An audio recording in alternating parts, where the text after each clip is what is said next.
Hello, BookTube. This is Weekly Reads. I've had a terrible week, and my reading unfortunately reflected that.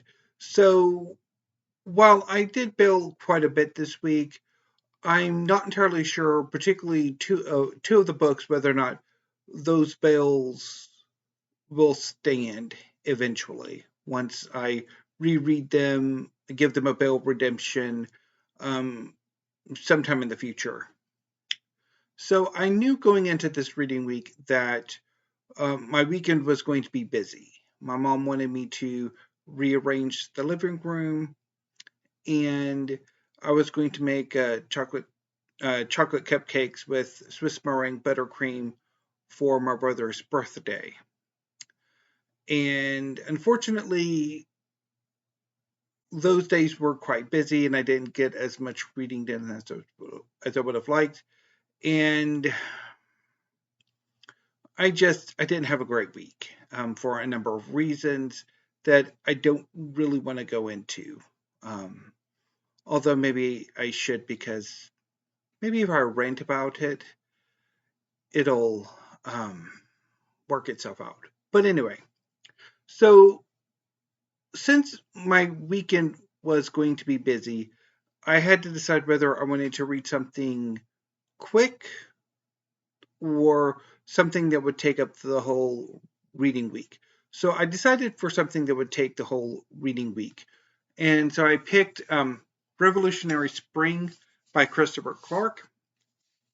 This is a history of the revolutions of 1848.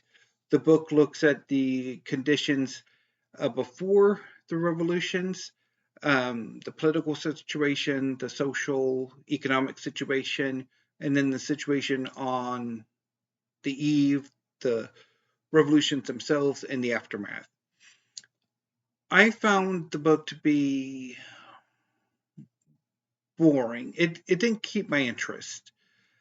Now, that's saying that during this week, which was horrendous, and yeah. So I'm going to come back to this book probably sometime in the new year once it's kind of I've forgotten some of it, and I will report back. So I am not finished with this book by a long shot. The same thing is true of Empress by Miles Taylor. So this is a history of the relationship between Queen Victoria and India. And like I started off not exactly loving it, but I was confident that I would be able to finish it. Unfortunately, that was before a whole slew of rather frustrating and infuriating texts bombarded me on Tuesday, and that pretty much killed whatever momentum this book had to be finished. So, once again, I will be reporting back.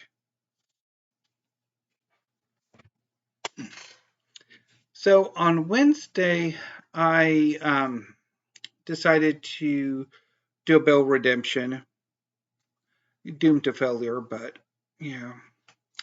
And so I tried to Bill Redeem Swan by Peter Young. So this is part of the Reaction Animal series.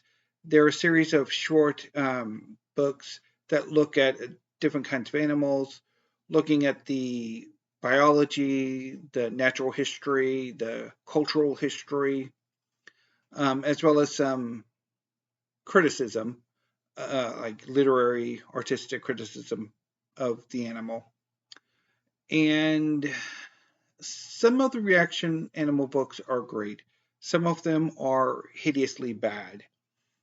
And this one is one that I cannot get into. I'm just not that interested. I don't know if it's the writing, which is I'm certainly feeling getting the sense that it's going to be one that is mostly literary and artistic criticism rather than anything else. So I did bail on this one again, and I need to have a long, hard look at my reaction collection and decide whether or not I want to keep them or um, what I want to do with them.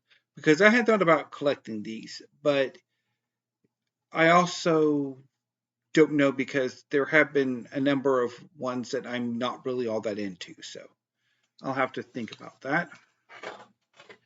And we'll report back. So I did reread The Swamp Monster at Home by Catherine Carter, um, or Catherine W. Carter. So this is her second collection, and it is wonderful. It did manage to partially salvage my Wednesday, and then once again, a barrage of frustrating and infuriating texts plagued me. But anyway, um, so yesterday I flip flop between wanting to read either some more poetry or read some of the new manga I got in, and I decided for the new manga. Although yesterday was, like most of my week, incredibly weird and frustrating. But I did read volume one of Fairy Tale 100 Years Quest by Hiro Mashima and Atsuo Ueda. So, Fairy Tale 100 Years Quest is the sequel to Fairy Tale by Hiro Mashima. So, Fairy Tale is a 63 volume manga series that ran from 2006 to 2017, 2018, and is about the Fairy Tale Wizarding Guild. More specifically, Natsu Dragneel, a fire dragon slayer, and Lucy Heartfilia, a celestial spirit mage. So Lucy and Natsu form the core of a team within Fairy Tale. Joining them is Natsu's exceed companion Happy, who's the little blue cat. Urza Scarlet, the most powerful uh, woman in the guild, and um, Grateful Buster, who's Natsu's rival. Also joining them are various other members of Fairy Tale for different arcs, and eventually Wendy, Marvel, and her exceed companion Carla join as well. And so Fairy Tale ended with 63 volumes, but Fairy Tale is one of those series that really could have gone on. It's sort of like One Piece, in that it's a series that really could have gone on for however long Mashima wanted it to, which was ultimately 63 volumes. However, in saying that, does not necessarily mean that Fairy Tale ended at 63 volumes, because as Fairy Tale was actually wrapping up, the idea for Fairy Tale 100 Years Quest was in the offing. Initially, the idea was for Mashima to have very little um, oversight of the series. That Ueda would have done not only the artwork but also the story. But the editors decided to have Mashima continue as effectively the writer, while Ueda handled the art duties. So, Fairy Tale 100 Years Quest is about our heroes Natsu, Lucy, Happy, Ursa, Gray, Wendy, traveling to the continent of Guiltina to accept a quest that has existed for 100 years, that nobody has ever managed to accomplish, to complete the quest. And the quest is to seal the 5 dragon gods of Guiltina. They are 5 dragons who are as powerful as Acnologia, who was one of the main antagonists of Fairy Tale. At the same time, a young wizard has joined Fairy Tale who has a romantic obsession with Natsu, who is very mysterious and is being investigated not only by Gajil and Yuvia, but also Jalal. And So this volume has not only the main storyline of team of the team in Goltina, but also of what's going on with this mysterious new May wizard. I don't quite know what I make of this, and because on the one hand, it was nice to be back with Natsu and Lucy and the gang, but at the same time, it didn't quite. It doesn't quite have that same magic. It it's a little too off, and I think maybe part of that is that the um, the focus is shifted a bit more in this volume than a fairy tale normally has. Um, but I don't know. I don't know if I really liked it, and I think that's a reflection of my, I think, ambivalence towards these new sequel series that a number of popular manga are engaging in. So Fairy Tail had, shortly before it ended, a number of spin offs, and of course, now the sequel. But Fairy Tail isn't the only one. Naruto, of course, has Boruto. The Seven Deadly Sins has the Four Nights of the Apocalypse, and I'm fairly sure there are others that I'm not aware of. So, yeah, I don't know. So I don't know quite if I'm going to. I think I might continue for a few more volumes, but I don't know. I will, of course, report back. So that leads me with this week's reading, or this forthcoming reading week's reading. So, again, my reading weekend, not this weekend, but forthcoming reading weekends are going to be a bit problematic. Because next weekend I'm going to have to watch The Four Children of the Apocalypse as my brother and sister-in-law help my brother's mother-in-law, my sister-in-law's mother, move. And then the following weekend, my aunts are coming up for my mother's birthday. So it's going to be a bit, my reading's going to be a bit wonky. And I'll have to adjust and hopefully not have another week like I've had this week. So I'll be right back because I just forgot one of the books that I'm going to be reading this week, or at least the first volume. So be right back.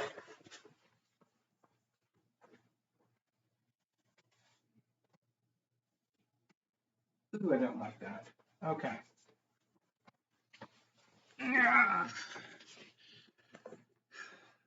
So today, I don't know if I'm going to read volume one of The Four Nights of the Apocalypse by Nakaba Suzuki. So, as I mentioned earlier, this is the sequel series to The Seven Deadly Sins, which is a series that I really enjoyed. This series is about four young knights who are foretold to bring about the downfall of King Arthur of Camelot. I know over the weekend I'm going to read Pluto by Naoki Urasawa and inspired by Osamu Tezuka. So I'll probably do, I'm aiming to do 4 volumes on Saturday and 4 volumes on Sunday, because this is an 8-volume series. So Pluto adapts the strongest robot arc of Astro Boy. And so the series is about a German android detective who is investigating the murders of other incredibly powerful androids in the aftermath of a war that is inspired, at least in this series, by the Iraq War. So, and I've read this series about 10 years ago, and I really loved it. And quite happy to have the whole series now. But I'm also thinking of, I don't know if I'm going to start it today, but I think during the afternoons of the weekend and Monday and Tuesday of this forthcoming work week, I think I'm going to reread The Maleficent 7 by Cameron Johnston and see if I can have a better time of this book this time than I did the last time. So this is a play off of the Seven Samurai and the Magnificent Seven. It's about 7 villains who nearly conquered the world, who are brought back together by their former leader to protect her hometown from a band of even worse religious zealots. And then with the changeover to November, I'm going to start my nonfiction November readings with Miracles of Our Own Making by Liz Williams. This is a history of paganism and is a Bell redemption. So hopefully I have better luck with this book this time around than I did last time. So yeah, this week has been rough. I didn't quite make the videos that I wanted to make. So hopefully this coming work week, filming period, I'll be able to do some tag videos that I wanted to do. I also want to have a conversation video about my manga collection and where I see it going and some of my uncertainties about it. And also anything else that comes to mind. So that's it for this weekly reads. Until I see you next week. Thank you, BookTube. Have a great rest of your afternoon and weekend, and stay safe.